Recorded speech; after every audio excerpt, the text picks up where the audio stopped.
Follow பண்ணிட்டே வருவேன். ஒரு 1 வீக் எனக்கு கரெக்ட்டா இருக்கும். ஓகே 1 வீக் கரெக்ட்டா இருக்கு. இனிமேல் நம்ம குவான்டிட்டிய ஜாஸ்தி பண்ணலான்னு பார்க்கும்போது அப்ப இருந்து லாஸ் ஆகும். தொடர்ந்து ஒரு 3 டேஸ் லாஸ்னா நம்ம ஒரு டிப்ரஷன் போயிருவோம். ஓகே இந்த ஸ்ட்ராட்டஜி ஒர்க் ஆகல போல இருக்கு அப்படின்னு சொல்லிட்டு. ஏன் இப்படி நடக்குது? நான் நிறைய ஹார்ட் ஒர்க் போடுறேன், லேர்ன் பண்றேன். ஏன் நடக்குதுன்னு சொல்லி ஒரு கிளாரிட்டி இல்லாம இருந்தது. இப்ப எனக்கு புரிஞ்சிருச்சு. ஏன்னா 8ல இருக்கிற சந்திரனும் வேலை செய்யுது. பிளஸ் மேபி அந்த அன்னைக்கு எனக்கு முகூர்த்தம் கரெக்ட்டா இல்லாம இருந்திருக்கலாம். நான் குவான்டிட்டி அதிகமா எடுக்கும்போது ராகுவோட தொடர்பும் இருந்திருக்கலாம். அதுதான் நீங்க எடுத்து பேக்கப் எடுத்து பாத்தீங்கன்னா 100% மேட்ச். அத நான் பழைய ஹிஸ்டரி எடுத்து பார்த்துட்டு முதல்ல நான் ஃபர்ஸ்ட் அத போடலான்ட்டு இருக்கேன். எந்தெந்த டேலாம் எனக்கு ப்ராஃபிட் வந்தது அப்ப கிரக தொடர்பு எப்படி இருந்திருக்கு, எந்தெந்த டேலாம் லாஸ் வந்திருக்கு அப்ப கிரக தொடர்பு எப்படி இருந்திருக்குன்னு சொல்லி வச்சுட்டு இனிமேல் வந்து கொஞ்சம் ஃபியூச்சர்ல பிளான் பண்ணிக்கிறதுக்கு கண்டிப்பா எனக்கு ஹெல்ப்ஃபுல்லா இருக்கும்.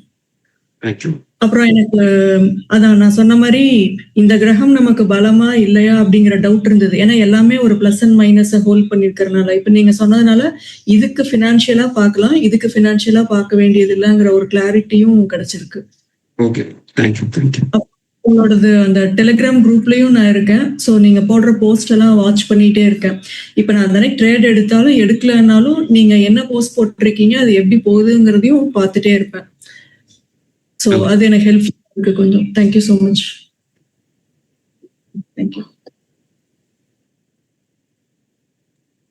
ஸோ வேற யாருக்காவது எனக்கு ரொம்ப ரொம்ப தேங்க்ஸ். இந்த கிளாஸ் வந்து ரொம்ப பிரயோஜனமா இருந்தது.